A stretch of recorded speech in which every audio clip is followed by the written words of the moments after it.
pinakamaganda dito. Yung paa, yan o, dahil balahibo. Ang ganda niya, ang ganda ng ito lang ang pinakamagandang mga breeding ni custod chicken na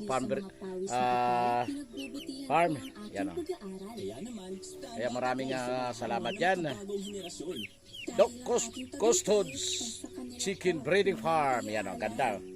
1 month na ang ating sisiyo, ang ating upgraded native chicken. Yan o. Ganda, ganda o. Ang taba, ang laki. Yan o. Diba? Yan ang natin. Natawag na upgraded. Maraming salamat din kasi ito puro malulusog. Yung lang natin, yung kubra medyo may tama yung tatlo. Yan, okay. Bye bye.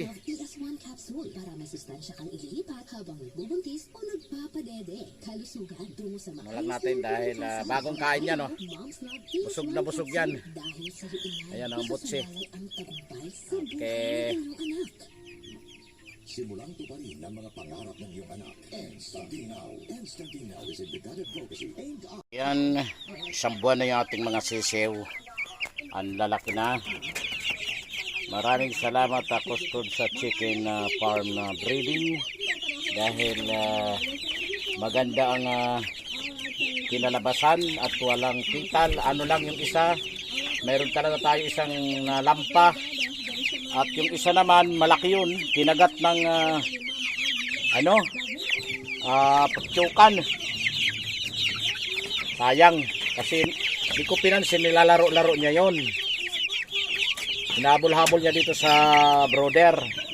Nako. Nung tinuka niya siguro, nakagat. Alam mo naman, ano pa yan? Ano pa lang siguro yun, 15 days pa lang sila. Namatay, sayang. Ito siguro 48 na lang itong natin, nakabukod lang yung natin, yung cobra. Ito yung natin na tawag na upgraded native chicken galing kay Custod sa chicken breeding farm dyan lang sa Cambodian.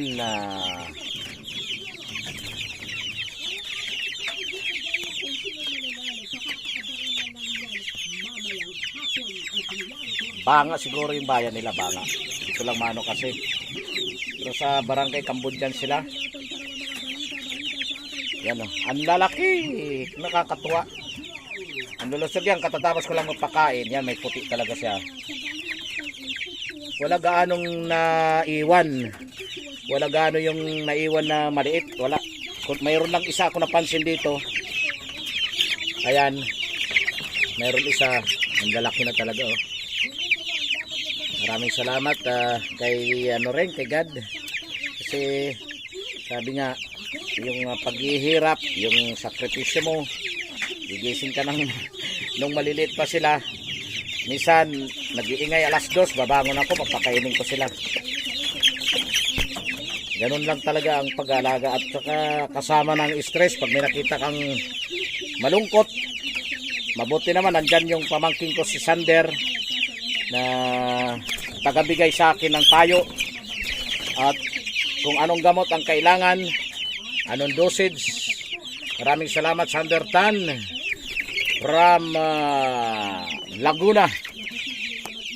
Yan ang aking doktor na nagbibigay ng payo kung ano ang kailangan ko bilhin. Ayan mayroon na naman sila nakita na ano kaya yan, kung ano ang kailangan kong bilhin gamot.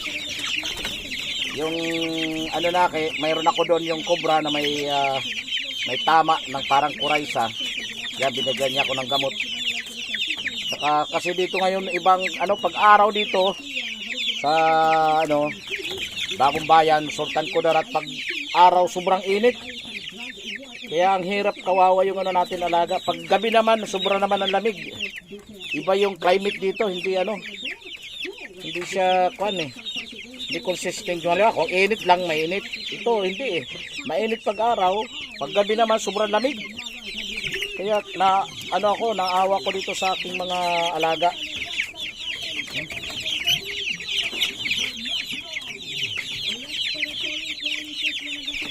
Yan ngayon, mayroon na silang araw dyan. Binuksan ko, tinanggal ko na yung tinatawag na ano, oh, plancha na yero. Tinanggal ko na. Nakakatuwa lang. Yung cobra kasi nandun sa kabila. Uy, may lumabas oh. Kasi tinanggal ko muna yung may fishnet kasi ito dito sa ibabaw. Yan, naarawan sila dyan.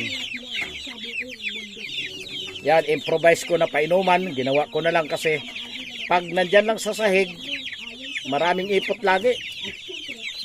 Kaya yan, nilagyan ko ng ano. So, kabila, dalawa yan, dalawa.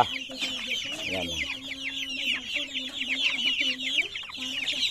Ngayon, pag ano ko rin, pagkatapos sila kumain, tatanggalin ko yung kainan nila para walang ipot. Kasi nagkakaipot din. Pagkatapos sila kumain, pinakain ko ito sila ng alas 6 kanina. Tinatanggal ko yung ano nila, kainan. Para walang dumi. Okay, maraming salamat mga mahal kong ka-livestock, mga followers, mga subscribers. Huwag kalimutan, i-follow ang ating FB page, BNL Livestock Farm, at ang ating YouTube channel, Lilito Tan Farm. Maraming salamat. God bless. Bye-bye.